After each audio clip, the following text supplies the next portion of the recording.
On कर रहा हूँ। तो हरे कृष्णा, हम लोग फिर से थोड़ा सा एक 4-5 श्लोका है कवर कर देंगे। माता जी प्रभु जी प्लीज मेरे को साथ दो सब लोग, 15 मिनट में जल्दी कंप्लीट कर दूंगा। तो अब यहाँ पे क्या बोल रहे हैं, इस प्रकार तीन तापों से नष्ट हो जाता है वो, ऐसी तुष्ट चेतना होने पर उसकी बुद्धि शीघ्र स्थिर हो जाती है। तो ये श्लोका हो गया। अब हमारा हम लोग कहाँ के जाएंगे, 66 श्लोका पे। नस्तबुद्धिर अयुक्तस्या च न च युक्तस्य भावना न च भवयतः शान्तिर् अशांतस्य कुतः सुता सुखम। भगवान बोल रहे बेटा तेरे को सुख कहाँ मिलता ऐसे लोगों को। कितना अच्छा क्वेश्चन पूछ रहे देखो। हे कृष्ण, जो कृष्ण भावनामृत में परमेश्वर से संबंधित नहीं है, जो कटिफ बोलता भगवान को, कट्टी बोलता जो भगवान को, उसकी ना तो बुद्धि दिव्य होती है और ना तो उसका मन स्थिर होता है। बुद्धि भी स्थिर नहीं है, मन भी स्थिर नहीं है। जिसके बिना उसको शांति की संभावना ही नहीं है। जब उसके पास में शांति नहीं है तो भगवान बोल रहे हैं सुख कैसा मिलेगा। जीवन भर हम लोग सुख के पीछे ढूंढते, सुख कहाँ मिलता, यहाँ मिलता, सुख के पीछे भागते भागते भागते सुख गए, लेकिन सुख नहीं मिल रहा प्रभु जी। तो भगवान बोल रहे हैं बेटा तेरे को सुख कहाँ से मिलता, तेरे के पास में शांति नहीं है। शांति क्यों नहीं है? क्योंकि तेरा मन स्थिर नहीं है। क्यों तेरा मन स्थिर नहीं है? क्योंकि तेरा बुद्धि स्थिर नहीं है। क्यों तेरी बुद्धि स्थिर नहीं है? क्योंकि तू मतपरा नहीं हुआ बेटा, तू मेरा नहीं बना बेटा, ऐसा भगवान बोल रहे हैं। चलो तात्पर्य पढ़ो ज्योति ज्ञानी माता जी। हरे कृष्ण प्रभु जी, धन्य प्रणाम। हरे कृष्ण। हरे कृष्णा मैया। श्री प्रभुपाद की जय। तात्पर्य अनुवाद प्रभुपाद द्वारा। कृष्ण भावान भावित हुए बिना शांति को कोई संभावना नहीं हो सकती। अतः 5वें अध्याय में इसकी पुष्टि की गई है कि जब मनुष्य यह समझ लेता है कि कृष्ण ही यज्ञ तथा तपस्या के उत्तम फलों के एकमात्र भोक्ता है और समस्त ब्रह्मांड के स्वामी हैं तथा वे समस्त जीवों के असली मित्र हैं, तभी उसे वास्तविक शांति मिल सकती है। अतः यदि कोई कृष्ण भावान भावित नहीं है तो उसके मन का कोई अंतिम लक्ष्य नहीं हो सकता। मन की चंचलता का एक मात्र कारण अंतिम लक्ष्य का अभाव है। जब मनुष्य को यह पता चल जाता है कि कृष्ण ही भोक्ता, स्वामी तथा सबके मित्र है, तो स्थिर चित्त होकर शांति का अनुभव किया जा सकता है। अतः जो कृष्ण से संबंध न रखकर कार्य में लगा रहता है वह निश्चय ही सदा दुखी और अशांत रहेगा, भले ही वह जीवन में शांति तथा आध्यात्मिक उन्नति का कितना ही दिखावा क्यों न करे। कृष्ण भावामृत स्वयं प्रकट होने वाली शांतिमय अवस्था है जिसकी प्राप्ति कृष्ण के संबंध से ही हो सकती है। हरे कृष्ण। हरि बोल माता जी। तो ये 64-65 श्लोका क्या बोले हमको भगवान, कि भाई भगवान की सेवा में इंद्रियों को लगाने से बुद्धि क्या हो जाती है, स्थिर हो जाती है। बुद्धि स्थिर हो गई तो मन स्थिर हो जाता है बेटा, ऐसा बोले। अब क्या बोल रहे हैं भगवान, जिसकी बुद्धि अगर स्थिर नहीं होती है उसको क्या होता है, वो एक मिनट, ठीक ठीक है। तो अगर जिसकी बुद्धि स्थिर नहीं होती है तो उसको सुख ही नहीं मिलता है ना, वो शांति भी नहीं मिलती है। लेकिन स्थिर बुद्धि ने जो बुद्धि दिव्य, एक्चुअली यहाँ पे एक वर्ड यूज किया गया, क्या बोले कि ना तो बुद्धि बुद्धि दिव्य होती है। तो बुद्धि दिव्य कैसा होती है, ये कहीं बताया है क्या? बुद्धि भी दिव्य बुद्धि होती है क्या? हाँ, वो कहाँ पे बताया गया कि श्रीमद् भागवतम में 11वें स्कंद के 5वें अध्याय के 32वें श्लोका में ब्यूटीफुल श्लोका है। क्या बोल रहे हैं, कृष्ण वर्णम त्वषा कृष्णम संगोप, क्या बोल रहे, सांगोप अंगस्त्र पार्षदम यज्ञ संकीर्तना प्यारे यजंती ही सुमेधसः। तुम लोग सुमेधसा, तुम्हारी इन बुद्धि इंटेलिजेंट दिव्य बुद्धि कब बनती है? उसकी बुद्धि दिव्य बनती है जो भगवान से, भगवान का गुणगान करता है, भगवान का नाम लेता है, भगवान का कीर्तन करता है। दिस इज व्हाट, उसी उसी की ही बुद्धि दिव्य कहलाती है ये कलयुग में। वरना सब लोग तो इंटेलिजेंट है पैसा कमाने में, पैसा कमाने में, नाम कमाने में है, लेकिन सब लोगों की दिव्य बुद्धि जब ही कहलाती है कि भैया वो पैसा नाम इसके लिए काम में आया। ठीक है जी, ठीक है ना। तो हम लोग तो बोलते हैं, इसलिए हम लोग क्या करना, अगर कोई रोते रहती है, कोई माता जी है या प्रभु जी है ना, हमेशा उनके पास में अपन गए ना, मेरी जिंदगी बेकार है, मेरी लाइफ में ना इतने सारे प्रॉब्लम है, मेरा पति प्रॉब्लम, मेरे बचपन से प्रॉब्लम है, यही प्रॉब्लम प्रॉब्लम प्रॉब्लम। तो वैसे लोगों के पास में अगर आप 5 मिनट बैठेंगे ना, तो आप लोगों का भी मन क्या हो जाएगा, उसका मन स्थिर नहीं है। उसका मन उसका बुद्धि स्थिर नहीं है। उसको सुख नहीं है।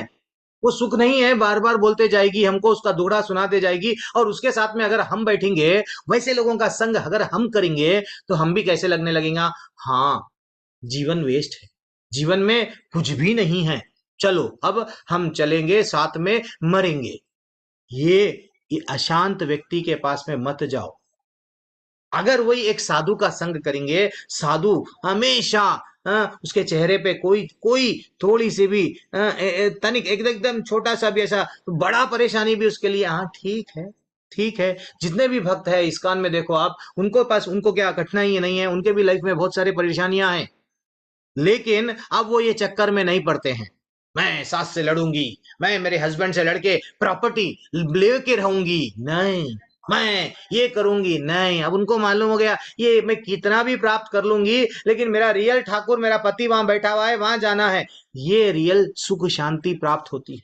तो भगवान बताते हैं।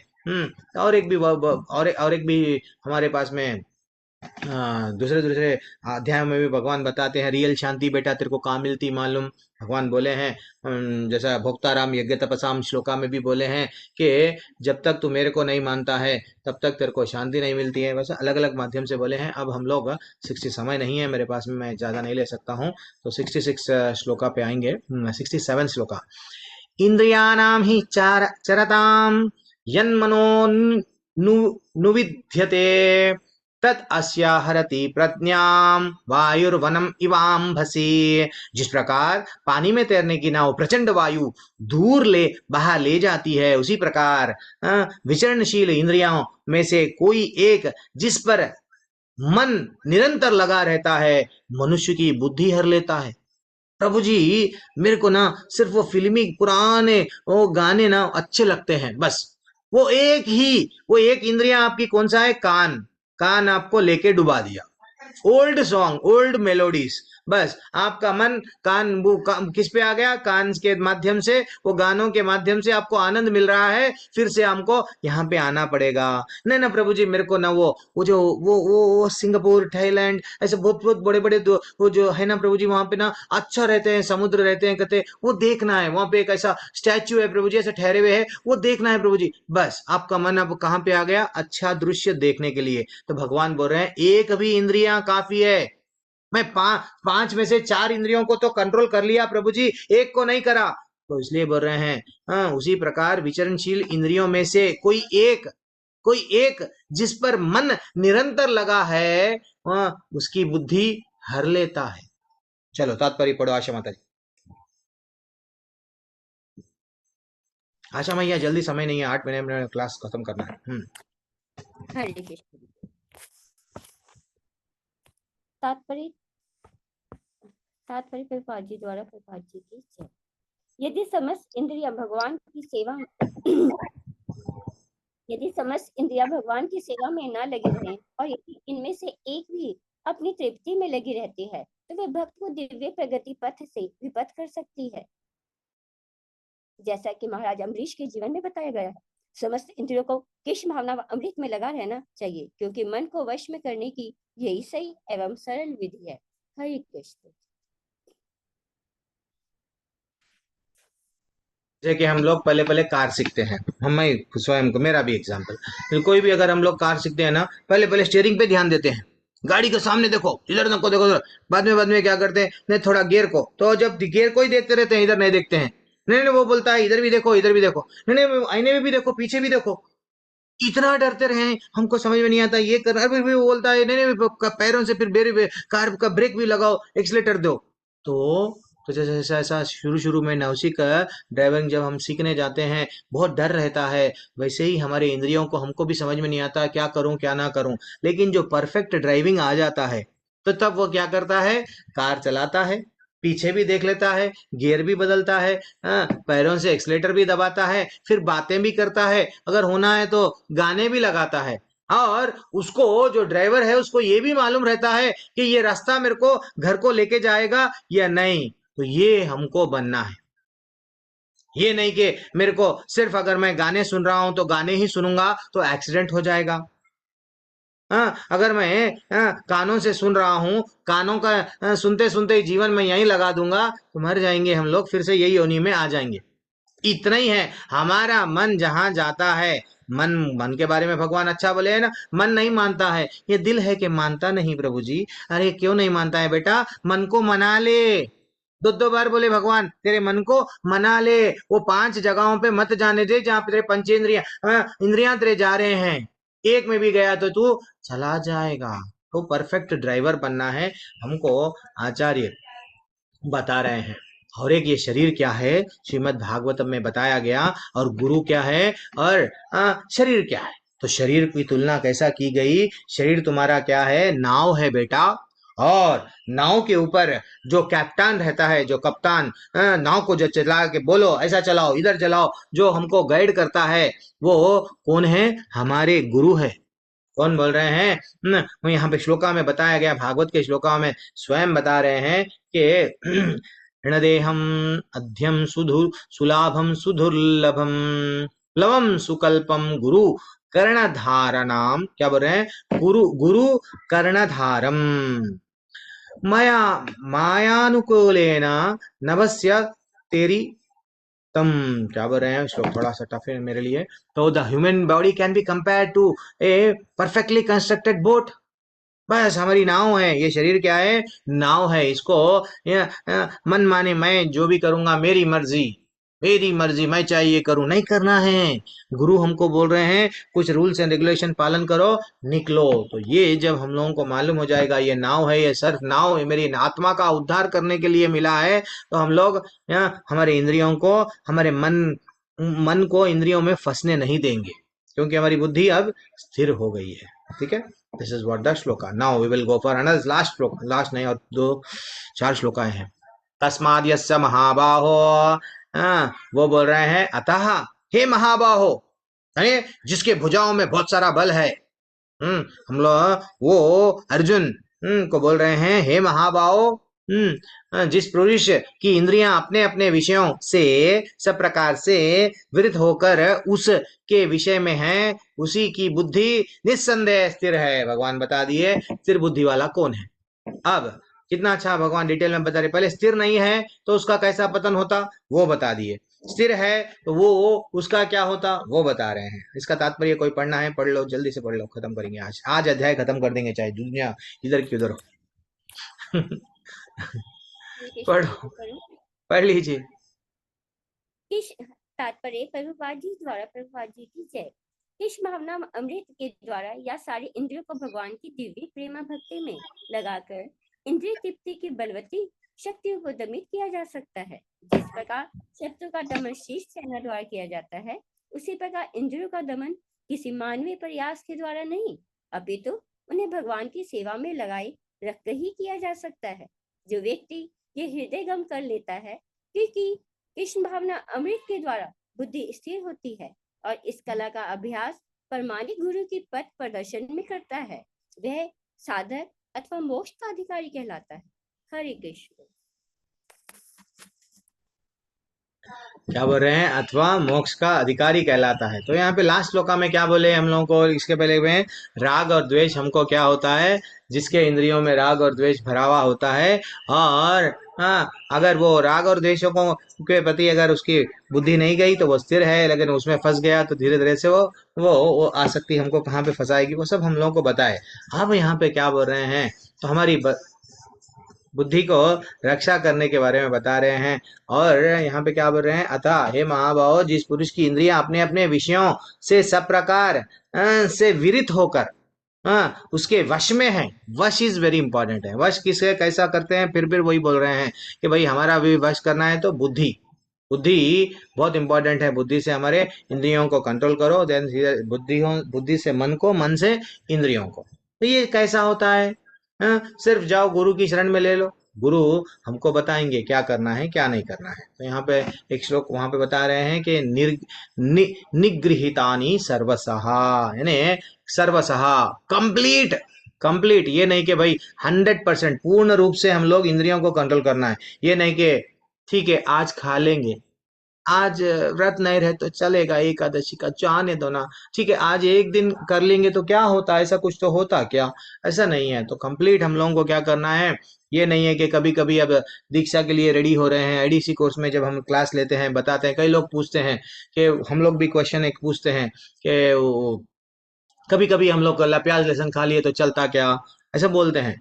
हाँ, तो जैसा चैतन्य महाप्रभु बोलते हैं, ये जगत कैसा दिख रहा चैतन्य महाप्रभु, शून्यायतम जगत सर्वम गोविंद विरहन में, मेरे को कैसा दिख रहा मालूम, ये पूरा जगत भगवान नहीं दिख रहे हैं तो मेरे को शून्य लग रहा है, भगवान खाली खाली लग रहा है।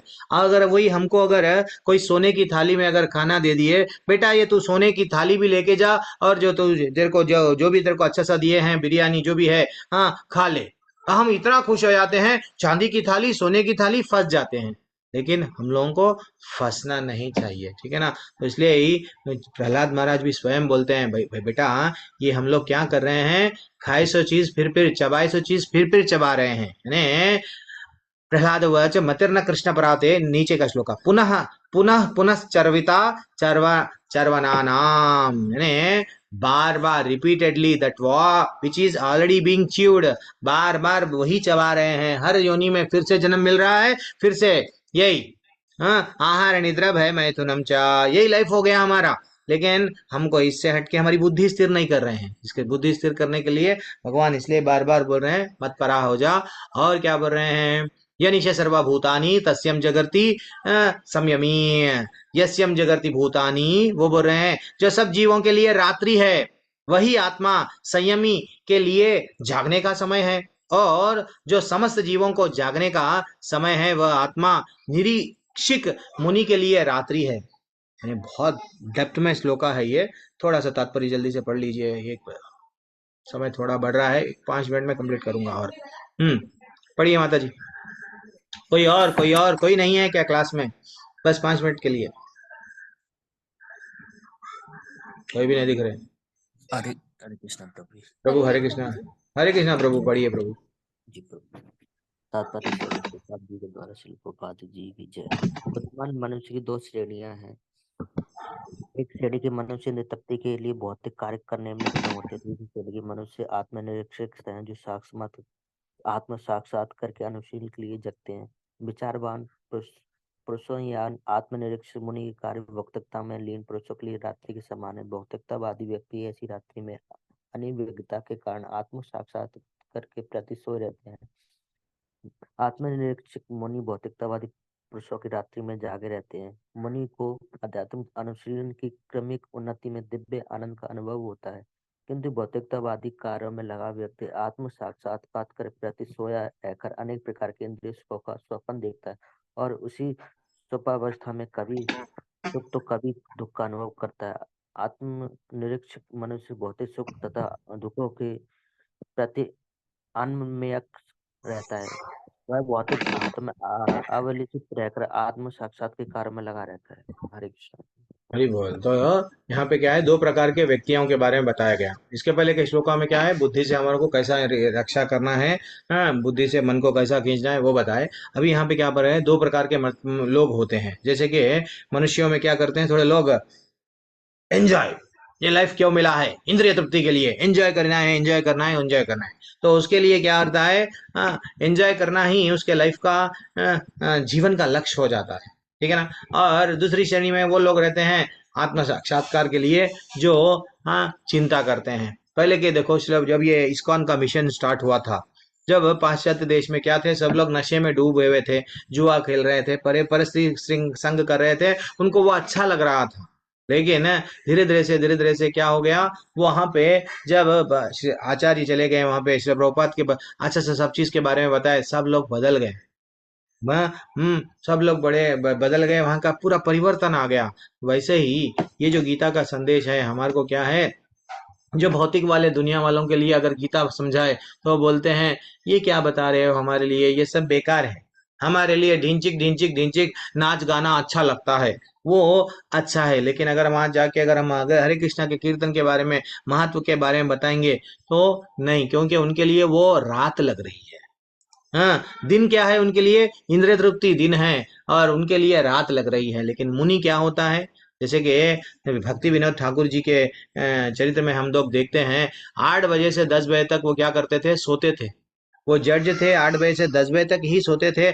और 10 बजे के बाद में जब अच्छा सा अध्ययन करके भजन लिखते थे, कीर्तन लिखते थे, साधना, कई सारे बुक्स लिखे, कई सारे कीर्तन लिखे, कई सारे भजनों के बारे में हाँ अच्छा सा डिटेल में ब्यूटीफुल भजन लिखे। पूरा शास्त्रों का सार है भजनों में।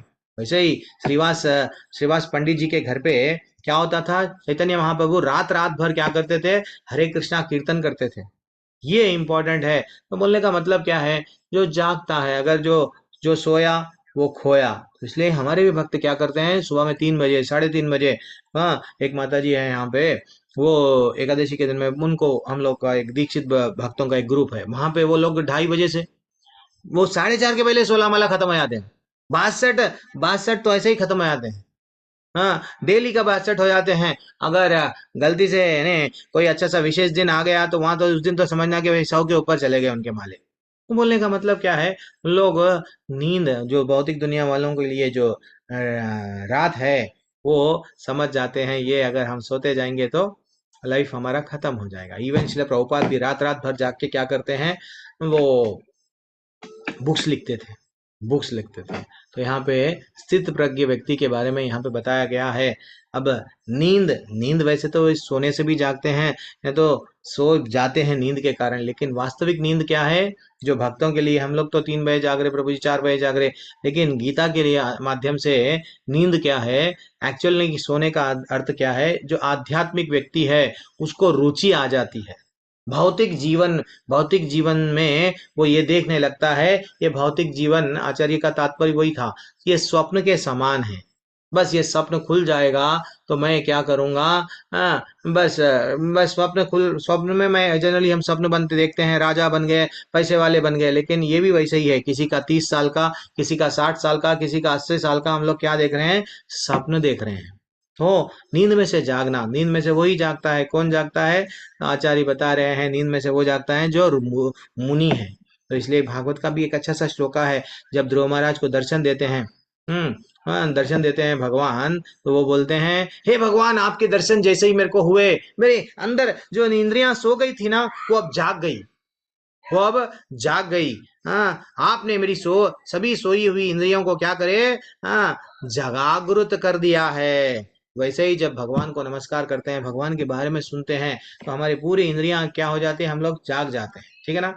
अब एक बार गांधी जी गए थे, गांधी जी और श्री प्रभुपाद दोनों भी पाश्चात्य देश को गए। गांधी जी से जब इंटरव्यू में पूछा गया कैसा है फॉरेन, तो गांधी जी बोलने लगे, फॉरेन बहुत एडवांस्ड है, फॉरेन में ना बहुत इतना अच्छा सा डेवलपमेंट है। वैसे ही मैं ये चाह रहा हूँ, मेरा हर एक भारतीय, मेरा भारत देश भी फॉरेन के वैसा बढ़ना चाहिए, हाँ प्रगति करना चाहिए।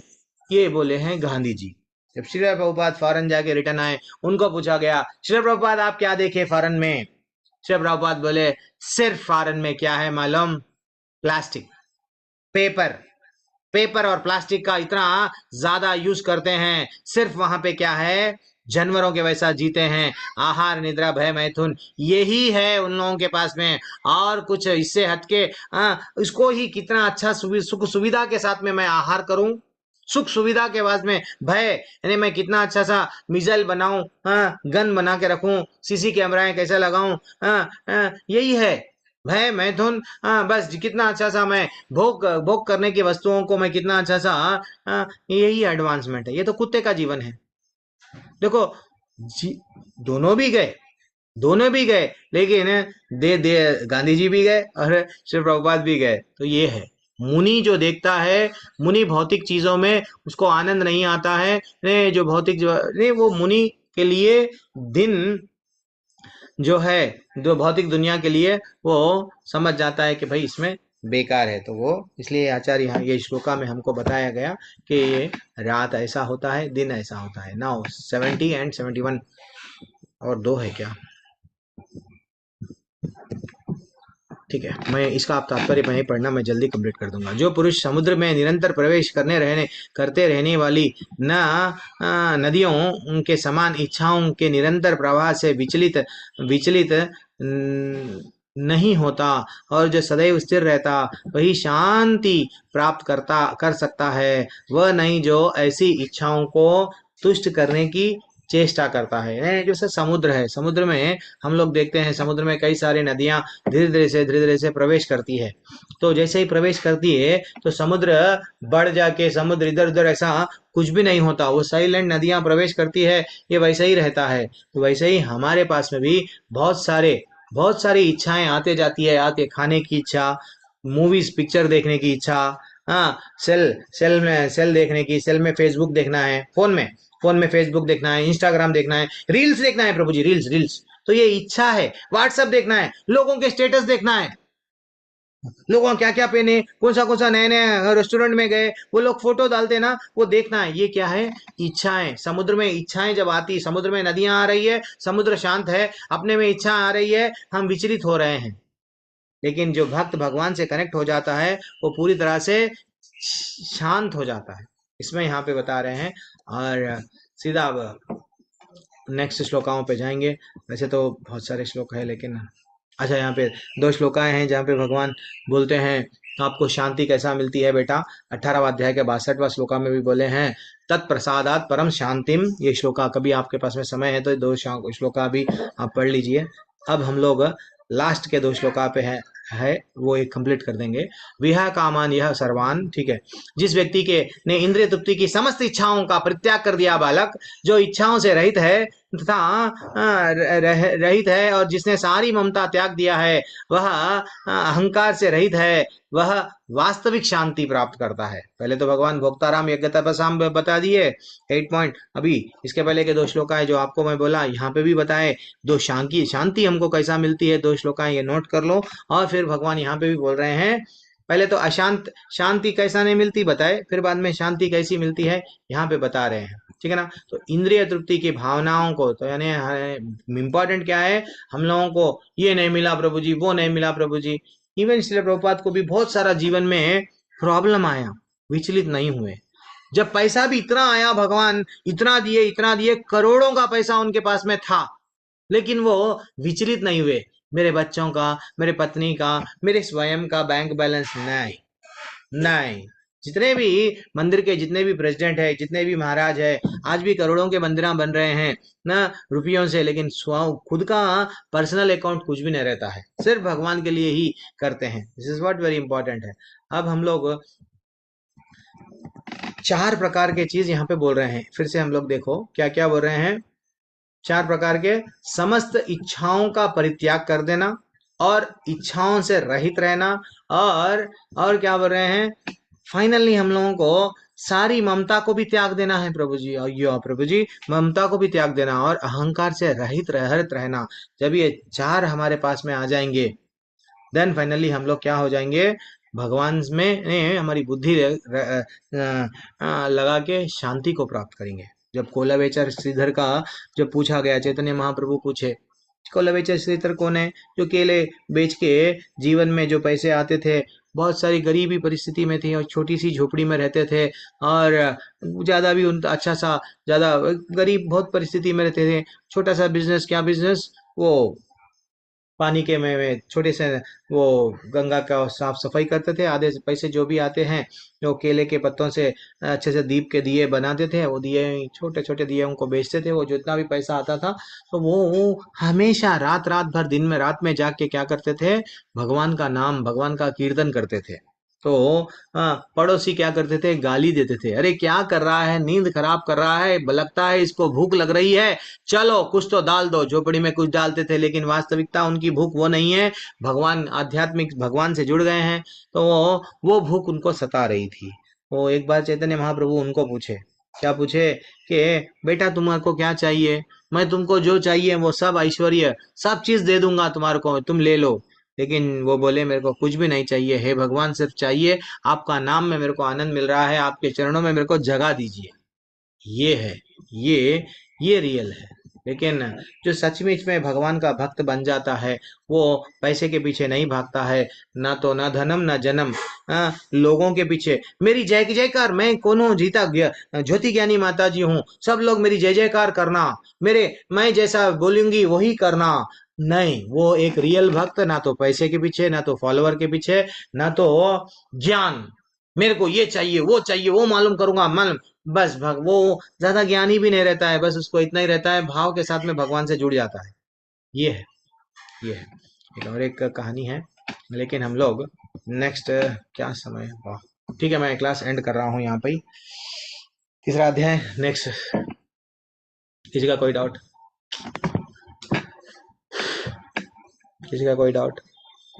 रिद्धिमा माता जी, सिमरन माता जी, प्रवीण गुप्ता कृष्णा सेविका माता जी, राहुगन प्रभु, कोई डाउट? ठीक है, एवरीवन कैन लीव।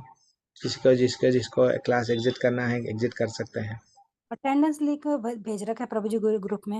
हाँ, अटेंडेंस अटेंडेंस लिंक हम लोग भेजे हैं ग्रुप में, तो आप थोड़ा सा, जो लोग ट्यूसडे 6 AM के बैच में हैं, वो लोग थोड़ा सा अटेंडेंस डाल के चले जाना, आपका अटेंडेंस मार्क हो जाएगा, तो आपको सर्टिफिकेट देने के समय पे हमको दुविधा नहीं रहेगी कि आप अटेंडेंस नहीं लिए। ठीक है, किसी का कोई डाउट? अभी तक जो क्लास चला, समय थोड़ा ज़्यादा हो गया है, और मैं सबसे रिक्वेस्ट कर रहा हूँ।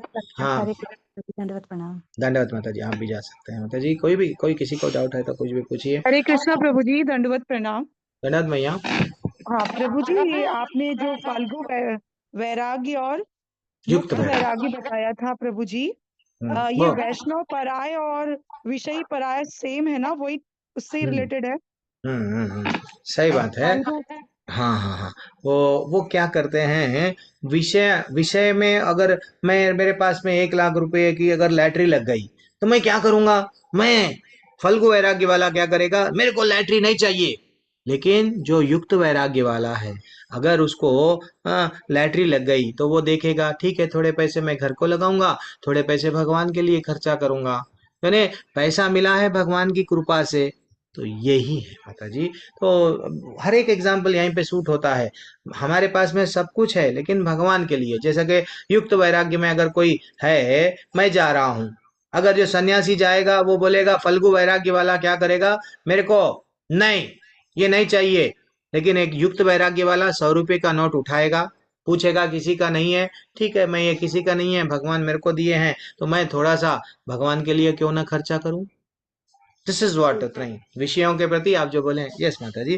तो वो विषयों को क्या समझ के ने छोड़ देता है कि भाई मैं इसमें फंस जाऊंगा, लेकिन ये क्या करेगा, अच्छा सा सेब, अरे मैं खा लूंगा, भगवान को चढ़ाऊंगा, अच्छा सा फूल भगवान को चढ़ाऊंगा, फिर मैं, अच्छा सा गंध भगवान के लिए, फिर मैं, ये युक्त वैराग्य है।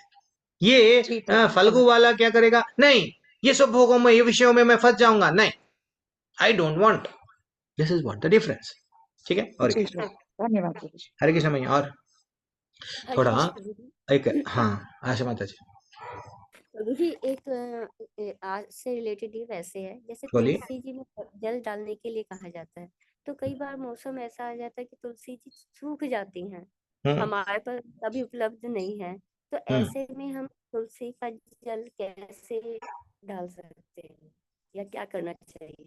तुलसी सूख भी गई है, तो सूखे हुए पत्ते भी हमारे लिए वो ही बराबर है, जो जो तुलसी जब सूखती नहीं है वही पत्ते, जो नहीं बने, दोनों भी बराबर है माता जी, सूखी पत्ती भी रख लेना चाहिए, ऐसा नहीं है, उसमें दोष नहीं है। अगर बिल्कुल ही तुलसी नहीं है तो अब मैं कुछ भी नहीं कर सकता हूँ, लेकिन पत्ते अगर सूखे हुए भी है तो उसको हम यूज कर सकते हैं। कभी जी कभी प्रभु अगर जी, मैं एकादशी के दिन मैं भी, ऐसा होता है, मैं इतना व्यस्त हो जाऊं, ये पिछली एकादशी के बारे में बोल रहा हूँ, कि मैं तुलसी तोड़ना भूल गया।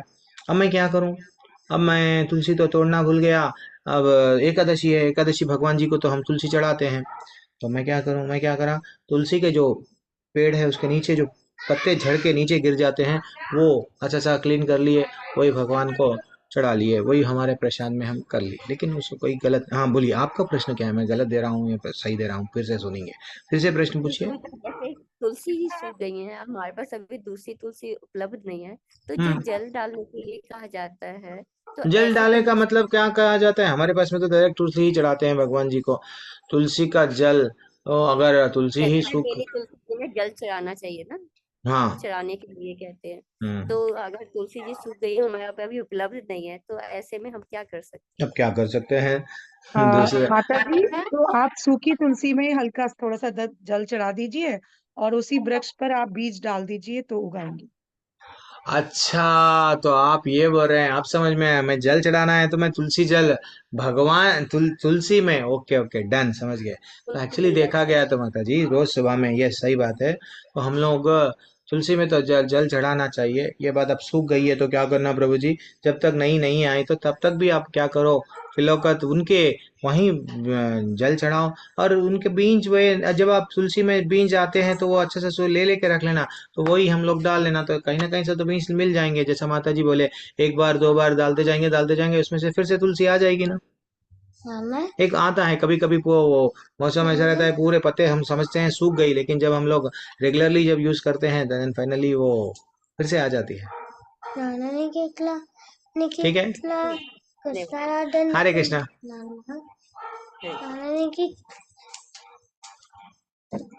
और किसी का कोई डाउट नहीं है तो सर ठीक है, सब लोग मेरे साथ बोलिए। वांछा कल्पतरुभ्यश्च च कृपा सिन्धुभ्यैव च पतितानां पावने पावनेभ्यो वैष्णवेभ्यो नमो नमः। नमः। अनंत कोटि वैष्णव वृंद की वृंद की जय। आपकी जय। जय प्रभुपाद जी हरे की कृष्णा, जय। थैंक्स फॉर ज्वाइनिंग, थोड़ा लेट हो गया। Love you. ट्यूसडे क्लास रहेंगी।